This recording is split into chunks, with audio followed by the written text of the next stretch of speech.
Bismillahirrahmanirrahim. Assalamu alaikum, dear audience. This video is actually in sequence with the other video where I am discussing English comprehension, O levels 1123 new syllabus, section A. And in section A, this video aims to focus on question number 2, which is on vocabulary or on writer's effect.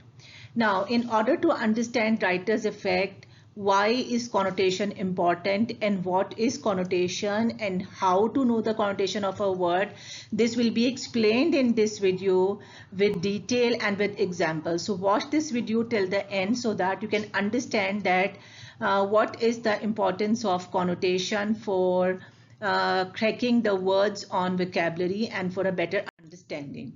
Now, when we know about this word connotation, we must know this thing that connotation is actually an idea or feeling that a word invokes in addition to its literal meaning or primary meaning. So actually every word has a dictionary meaning, we know it. That is called the literal meaning or that is called the primary meaning. But other than that, what is the idea invoked by that word? That is the connotation of the word. So let's see. The word blue is a color. We all know it, and it is often used to describe a feeling of sadness. Okay, so it has a connotation of sadness as well. And if I say that he was feeling blue that day, so it's mean that the word blue has connotation of sadness. So this can be only understood, the sentence can be only understood when we know that this color's name has a connotation of sadness as well. So connotation of a word actually allow you to explore strengths and shades of meaning within the words.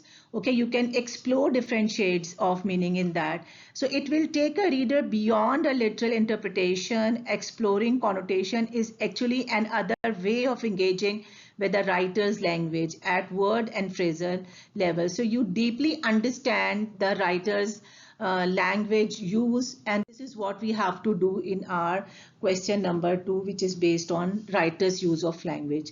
Now look at these examples to understand the idea of connotation. We know that each word has many synonyms, but the synonyms are not the exact replica of that word. They cannot be exactly replaced because each synonym has a different shade of the word. Okay, they may resemble, but actually they may have different connotations. So look at this example. If I say word economical, so it has a neutral connotation. But if I want to use this sense in the negative connotation, so I may use word miserly. So if I word replace miserly with economical, then it's mean that I am being negative. Okay, if I use this word for some person's description, you may understand that the person is miser, okay, and you will understand something negative about that person's character. But if I use word thrifty, so it's mean that the person is positive in the sense of being economical. Now look at another example. If I say that somebody is curious, it's a neutral word. But if I say somebody is interested in something, then it is again a positive connotation.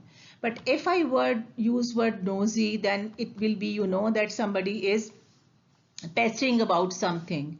Okay, so all these three words are synonym. They are related. They may have same sense in a shade, but actually they are different. And this is what we have to see, that why writer uses a word leaving another word of the same sense. Now look at the word ambitious. Now it has a natural neutral connotation here. We all know it. And if we use a positive connotation of it, can be driven, like I am driven to that word. But if we use word pushy, then it will be some negative connotation. So knowing the connotation of a word is really very important. Look at some more examples, like I ate a moist sandwich. It seems positive, okay? But if I use this word, I ate a soggy sandwich, then it will definitely give some negative connotation. So if writer is using soggy sandwich, so it's mean that he is trying to tell us in a hidden way, in an explicit way, that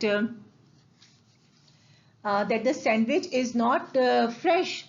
Similarly, if I say that we bought inexpensive souvenir at the amusement park, so you see that it seems something positive. But if I replace this word inexpensive with the word cheap, we bought cheap souvenirs at the amusement park. So you can definitely wonder about the quality of the souvenirs, right? So this is the sense of connotation. Let's look at some more examples quickly. Look at the word slim versus skinny. So you can see that slim is actually having a positive connotation, and it suggests an attractive and healthy body. On the other hand, skinny is actually having a negative connotation, and which shows somebody is underweight and somebody is unhealthy. So you can like wonder if writer is using word skinny, he is actually trying to tell us that the person is unhealthy and he is underweight. Okay, then look at the word childish and youthful. So childish is having a negative connotation. It suggests that immaturity, even though it just means like a child, but it shows immaturity. It is something negative. On the other hand, if word youthful is used, it has a positive connotation, and it implies that somebody has energy, freshness. Okay, the words are same. So this is what that we have to understand the idea of connotation. So I will quickly discuss that how to find connotation of a word. So actually, you know that the first and the foremost thing to know the connotation of a word is the contextual reading. Okay, we have to examine how the word is used in the sentence or the text. We have to see the tone, mode, and the effect it is creating on the reader, and that will tell us about the connotation of word, whether it is negative or it is positive. Then we have to compare it with the similar words. I have just given you the idea of slimy versus skinny, and I have given you other examples as well. And now you must know that we have to see to it that why certain word is used using some other not using some other synonym of the word. So that definitely should be pondered on. Then we have to see that so there are some cultural or social association as well. Some words are cultural based. So looking at the ideas, stereotype or feelings which are commonly attached to the words, we can look at the word sense. Then we must pay attention to the speaker's or narrator's attitude. Like, what is the tone? Is the word being used in a sarcastic way, in a warm way, or in a hostile way? So that can definitely help us see the connotation of that word, because you know that with a change in tone, the connotation also changes, right? Then we have to notice that how people react to the word, and if it is causing some discomfort, admiration, fear or joy, so that can also help you understand the connotation of a word. I'm sure that you have understood the idea of connotation, and now you are going to easily look deeper into the questions based on vocabulary, and then you are going to do it easily. Now look at the example: ice crystals cracked and crunched against my teeth, dissolving on my tongue with a sparkling sensation. What effect does the writer suggest about the sensation of the crystals dissolving on his tongue? So you see that we have to talk about the word sparkling. We have to see that why is this word used here, leaving the other synonym of it. So I will quickly tell you that actually sparkling means that something magical. Okay, it is something exciting. It is something pleasurable. So we will have to definitely look at the word sparkling and its connotation to get the response of this particular question. Explain why the writer uses the word creature rather than word. This is again a familiar question, and many a times such questions with different wordings are given. So actually boy is a word which is, you know, that solely used for human being, but creature is a word which is used for other animals as well. The use of creature means definitely now you know that he is no more than an animal in front of Emma, the narrator. It's about narrator. So he's lacking the power of thought, or perhaps the narrator is inferior or worthless.